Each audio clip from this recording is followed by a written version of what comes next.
Masih di jelang debat Capres-Cawapres 2024 yang hari ini adalah debat perdana bagi para calon wakil presiden di Jakarta Convention Center, Jakarta. Masih bersama saya Friska Clarissa. Kita akan lihat bagaimana situasi terkini dari masing-masing para kandidat. Anies Baswedan, calon presiden nomor urut 1 sudah tiba di Widya Chandra di kediaman Muhaimin Iskandar, calon wakil presiden nomor urut 1.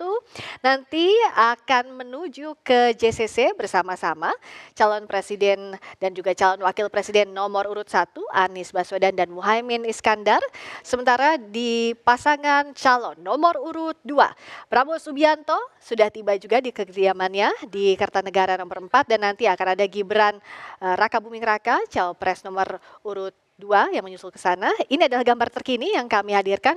Calon presiden nomor urut 1 Anies Baswedan beserta istri Ferry Farhati sudah tiba di kediaman Muhaimin Iskandar di area Widya Chandra, disambut oleh Jazilul Fawait dari PKB dan juga tim pemenangan Timnas Amin yang saat ini sudah berada di kediaman dari Muhaimin Iskandar. Jadi karena ini debat calon wakil presiden, jadi kalau kita lihat dari calon presiden nomor urut 1 ini yang menghampiri calon wakil presidennya Muhaimin Iskandar. Sementara calon wakil presiden nomor urut 3 Mahfud MD juga sudah tiba di Teku Umar untuk menyapa para pendukungnya yang saat ini bersiap juga untuk nonton bareng debat Cawapres yang akan diikuti oleh Mahfud MD malam hari ini pukul 19 waktu Indonesia Barat bersama dengan Gibran Raka Buming Raka dan juga Muhaimin Iskandar. Dan kita juga tunggu nanti kehadiran Gibran Raka Buming Raka ke kediaman dari Prabowo Subianto di Kertanegara. Tapi sambil menunggu, mari kita sama-sama berbincang lagi bersama dengan Ismail Bahtiar, Timnas Anies Muhaimin, Wihadi Wianto, TKN Prabowo Gibran, dan Bagas Ada Dirga, TPN Ganjar Mahfud. Minta tepuk tangannya untuk para tim ses yang sudah ada di sini. Oke, tadi di paruh sebelumnya masing-masing tim ses sudah bersiap begitu ya, sudah yakin bahwa kandidatnya sudah siap. Tapi kalau misalnya bicara soal spesifik, apa yang jadi unggulan Amin di debat nanti? Saya ingin menyampaikan bahwa headline besar yang akan kita angkat hari ini itu terkait dengan pertumbuhan ekonomi yang memang kita anggap naik, investasi juga bertumbuh, tetapi realitanya lapangan pekerjaan, ketersediaan harga bahan pangan yang makin hari makin naik, dan persoalan-persoalan bangsa yang lainnya. Saya ingin mengambil satu garis besarnya, Mbak, yang perlu kita ketahui bahwa dari kondisi ekonomi yang hadir hari ini, ternyata investasi meningkat, justru lapangan pekerjaan turun. Kenapa? Karena memang persoalannya rata-rata investasi yang masuk ini adalah investasi asing yang sifatnya padat modal, bukan padat karya. Yang akan disampaikan oleh Gus Muhaimin hari ini adalah bagaimana solusi taktis dari pasangan paslon Anies Muhaimin ketika kesempatan itu diberikan, kami akan mengurai, memberikan keberpihakan ekonomi kepada ekonomi kemandirian kerakyatan. Oke, jadi itu yang di-highlightnya soal ekonomi kerakyatan, terutama lapangan kerja. Lebih kepada bagaimana bangsa ini berpihak kepada rakyatnya, bukan kepada pihak asing. Kalau dari Pak Wihadi, sempat beberapa program disampaikan, misalnya makan siang gratis jadi salah satu bagiannya ya, kalau misalnya tema debat kali ini. Tapi apa sebenarnya mau di-highlight oleh Mas Gibran, program unggulan di debat kali ini? Jadi begini, Mas Gibran akan menunjukkan bahwa nanti kenaikan GDP itu akan menjadi sesuatu tujuan untuk semuanya kita. Jadi karena dengan kenaikan GDP artinya secara ekonomi kita akan naik.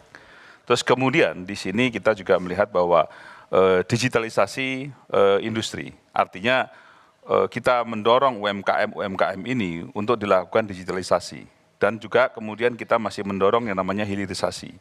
Hilirisasi tidak hanya pertambangan, tetapi hilirisasi untuk semua sektor. Karena kita melihat bahwa apa yang disampaikan mengenai masalah modal asing itu tidak perlu lagi. Karena kita dengan hilirisasi, maka baik itu perkebunan, pertambangan, terus kemudian juga perikanan, pada saat kita terjadi hilirisasi, maka disinilah yang akan timbul lapangan kerjaan, itu akan disinilah peningkatan daripada GDP. Dan ini adalah merupakan sesuatu hal yang kita ingin adanya kemajuan untuk Indonesia Maju 2045, maka kita persiapkan dengan adanya hilirisasi dan juga adanya sesuatu peningkatan GDP. Dan saya kira ini Tentunya korelasinya ada juga dengan peningkatan gizi untuk anak-anak muda karena SDM ini harus ditingkatkan gizi, makanya dengan makan siang gratis dan segala macam kita persiapkan dari awal sehingga kita juga mempersiapkan apa yang menjadi tujuan nantinya 2045. Oke, jadi hilirisasi, peningkatan GDP dan juga gizi. Kalau dari paslon nomor urut 3, Mas Bagas, tadi Pak Mahfud sempat pakai baju Madura, apakah ada kaitannya juga dengan apa yang ingin disampaikan atau seperti apa dan apa juga unggulannya? Tadi kan paslon nomor 1 dan 2 sudah menyampaikan soal Ya, ini. salah satu unggulan dari Pak Ganjar dan Pak Mahfud akan menciptakan 17 juta lapangan kerja baru apabila pasangan berdua ini terpilih. Dan ada 3 pilar sebenarnya dalam rangka untuk meningkatkan ekonomi negara di masa depan. Yang pertama adalah peningkatan dari anggaran negara itu sendiri dengan cara efisiensi. Dan kedua adalah digitalisasi layanan pemerintah. Dan yang ketiga adalah pemberantasan korupsi. Itu adalah 3 pilar utama yang akan dilaksanakan Pak Ganjar dan Pak Mahfud dalam rangka mengenjot pertumbuhan ekonomi nanti bisa di angka 7%. Kenapa harus di angka 7%? Karena di tahun 2030 kita akan mengalami bonus demografi, di mana lebih dari 50% merupakan tenaga umur yang merupakan umur dari angkatan kerja. Oleh karena itu harus ditangkap dengan cara apa? Dengan cara meningkatkan jumlah pekerjaan dan jumlah wirausaha di seluruh Indonesia ke depan. Oke, ada 3 pilar utama tadi kalau dari paslon nomor urut 3. Ya.